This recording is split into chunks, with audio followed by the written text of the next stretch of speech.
Hi everyone, welcome to decode UPSC. आप लोगों को एक सिंपल सा वर्ड में स्टोरी सुनाता हूँ। एक समय की बात थी जब एक स्टूडेंट अपने गुरु के पास पढ़ रहे थे। तो स्टूडेंट बहुत बुद्धिमान था और उन्होंने अथक मेहनत की। उसके बाद लेकिन कहीं वो असफलता हो रहा था, हर जगह असफलता ही मिल रही थी। तब उसने अपने गुरु से पूछा कि गुरुदेव, मैं पढ़ने में मेधावी भी हूँ, लेकिन फिर भी मेरे को असफलता क्यों मिल रही। तो उसके गुरुदेव ने कहा, मिट्टी से घड़ा में पानी भर के दिया और बोला कि इसको अपने आश्रम तक छोड़ के आओ। जब वो आश्रम तक छोड़ने गया तो एक बूंद भी पानी नहीं। फिर सेम सिचुएशन, फिर बोला कि इसको आश्रम तक छोड़ के आओ और रास्ता बाजार से होते हुए जाए। जब वो रास्ता बाजार से होते हुए गया और वो बाजार से होते हुए गया तो घड़ा में आधा पानी था और बाकी पानी भी। आखिर क्यों? गुरुदेव ने पूछा, आखिर ऐसा क्यों हुआ? तब उसने बताया कि जो रास्ते से वो जा रहा था तो आसपास के लोगों पर नज़र भटक रहा था, जिससे उसका फोकस नहीं बन पा रहा, जिसके कारण वो पानी गिर गया। तो इसका मेरा कहानी का या स्टोरी का मेन उद्देश्य ये था कि अपने लक्ष्य को प्राप्त करने के लिए तन मन धन से मेहनत करना चाहिए। मुख्य मुद्दे पे आते हैं, डिकोड यूपीएससी क्यों हमने शुरू क्यों की। हमारा मेन उद्देश्य क्या कि मैं खुद यूपीएससी की जर्नी में 2-3 साल से पढ़ रहा हूँ और बीपीएससी की जर्नी में भी। तो मैं सोचा कि जो 2-3 साल की जर्नी में मैंने जो पढ़ा वो आप लोगों तक शेयर करूँ। शायद एक हमारी हिट की तरह होगी कि मैं आप लोगों को कुछ पढ़ा सकूँ, चाहे कुछ बता सकूँ। इसलिए मैंने डिकोड यूपीएससी शुरू। नाम डिकोड क्यों? ये था कि मैं ना जनरल स्टडीज हो, चाहे बिहार के, चाहे पीसीएस के बारे में, मैंने छोटी छोटी तथ्य को, चाहे फैक्ट को समझने की, उसको निमोनिक के तहत याद करने की कोशिश की।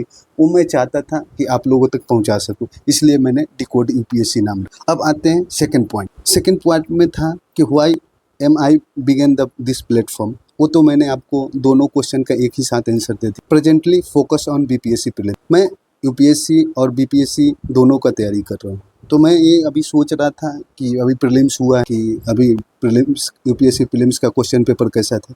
सबको देख के लगा कि नहीं हमें प्लान बी पे काम करना पड़ेगा। इसलिए बहुत सारे हमारे दोस्त हैं, कलीग्स हैं, जिन्होंने मेनली इस बार अदर स्टेट से, जो बिहार से तो हैं, लेकिन अदर स्टेट से उन्होंने भी इस बार बीपीएससी प्रीलिम्स का फॉर्म डाला और साथ में वो लोग तैयारी भी कर रहे हैं।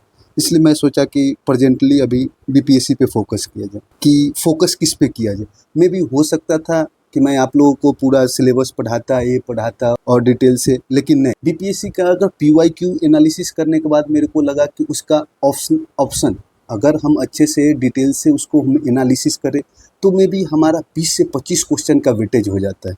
इसलिए हमने सोचा कि नहीं, पीवाईक्यू ही करते हैं, क्योंकि समय भी कम है। इसलिए मैंने पीआईक्यू पे ये कब से शुरू करना है। तो इसका शुरू जो है, मैंने 2-3 दिन पहले मैंने बहुत सारे टेलीग्राम पे पोल किया था, जिसमें बहुत सारे दोस्तों ने बताया कि नहीं, सिलेबस से अच्छा है कि पीवाईक्यू पे एनालिसिस किया जाए। इसलिए मैंने पीवाईक्यू एनालिसिस करने का सोचा हूँ। मेन बात है कि हमारे दोस्त लोग जो भी हैं, हमारे फैमिली के मेम्बर जो भी है, सब उन्होंने, कोई हिंदी मीडियम से तैयारी कर रहा है, कोई इंग्लिश मीडियम से तैयारी कर रहा है। तो हमने लैंग्वेज कौन सा चुनी? फिर बाद में मेरे को समझ में आया कि मैं बोथ लैंग्वेज में पीवाईक्यू एनालिसिस करवाऊँ। उसके बाद हर साल बीपीएससी का जो कट ऑफ है, कभी आगे हो रहा है, कभी पीछे हो रहा है। मैं आपको अभी डिटेल में बताता हूँ।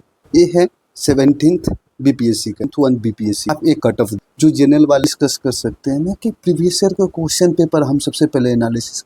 हमें कट ऑफ कुछ हार्ड ज़्यादा नहीं जा रही, हमें मिनिमम 100 मार्क्स की चाहिए। 100 मार्क्स अगर हम जनरल कैटेगरी से अगर 100 मार्क्स तक हम ले आते हैं तो आराम से हम कर सकते हैं पीटी क्वालिफाई।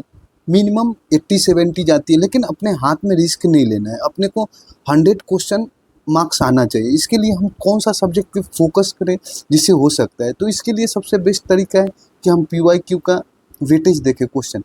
अगर हम 71th बीपीएससी का देखें तो साइंस एंड टेक का, और history, ancient, medieval and modern का अगर 23 क्वेश्चन, ज्योग्राफी का देखें इंडियन एंड वर्ल्ड तो 13 है, इंडियन इकोनॉमी स्टैटिक बजट और 19 है, 16 है, करंट अफेयर्स 18 है, बिहार स्पेशल उसमें बजट है, सर्वे है तो उसमें 22 है, रीजनिंग मैथ है, इन्वायरमेंट 4 है और मिसलेनियस। अगर ये 17 1 बीपीएससी का है।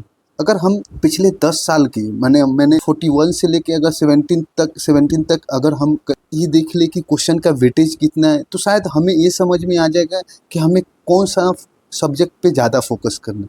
अगर हम 17th बीपीएससी पे देखें, हिस्ट्री में अगर AMC ancient medieval modern art and culture तीनों आते, इसमें अगर देखें तो 35 क्वेश्चन, उसके बाद एक जो कैंसिल हो गया था उसमें 24 क्वेश्चन था।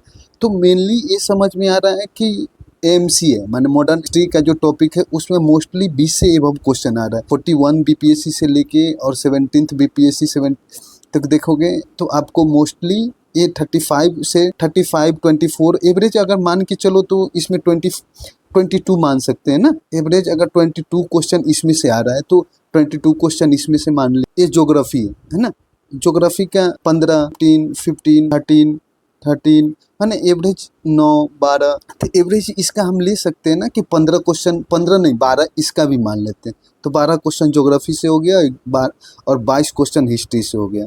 उसके बाद मैथ रीजनिंग बिहार स्पेशल की बात करते हैं। बिहार स्पेशल 15, 26, 18, 26, 33, 28, 35, 29, 37, 24, 15।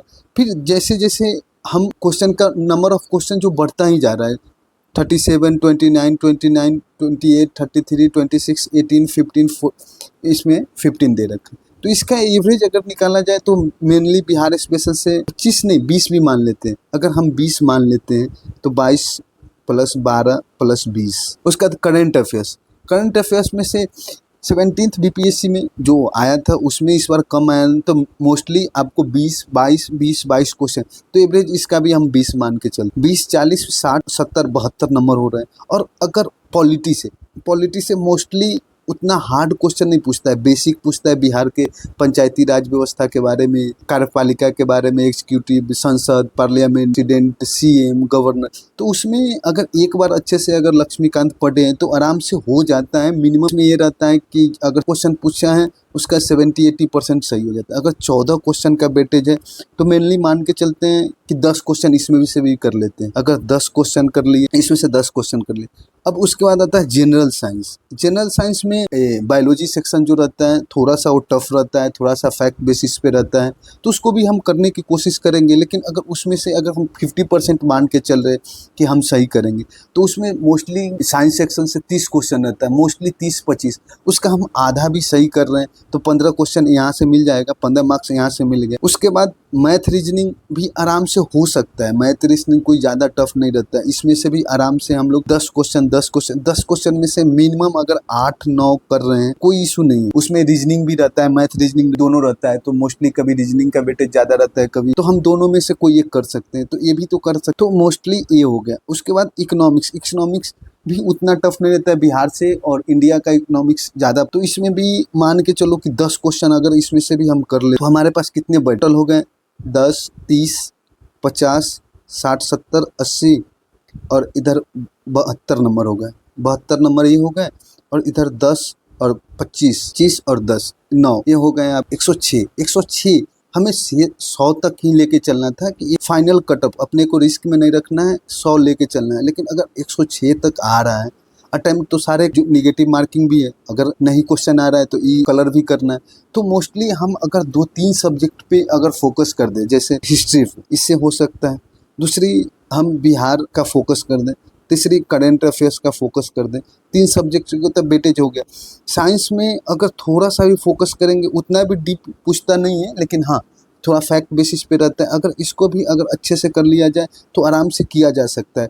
मैथ में इजी वे में हो सकता है। मैथ में अगर 10 क्वेश्चन पूछ रहा है, मोस्टली 5 का रहता है, 5 रीजनिंग का रहता है, तो इसमें उतना नो इशू हो। मेनली हमें फोकस करना है, अगर हम मॉडर्न हिस्ट्री पे, एंशिएंट, मेडिवल और आर्ट एंड कल्चर पर फोकस कर दे, जनरल साइंस पे दे, और बिहार करंट अफेयर्स और बिहार स्पेशल पे फोकस करें, तो हमें एक अलग वेटेज मिलेगा। हम अपने को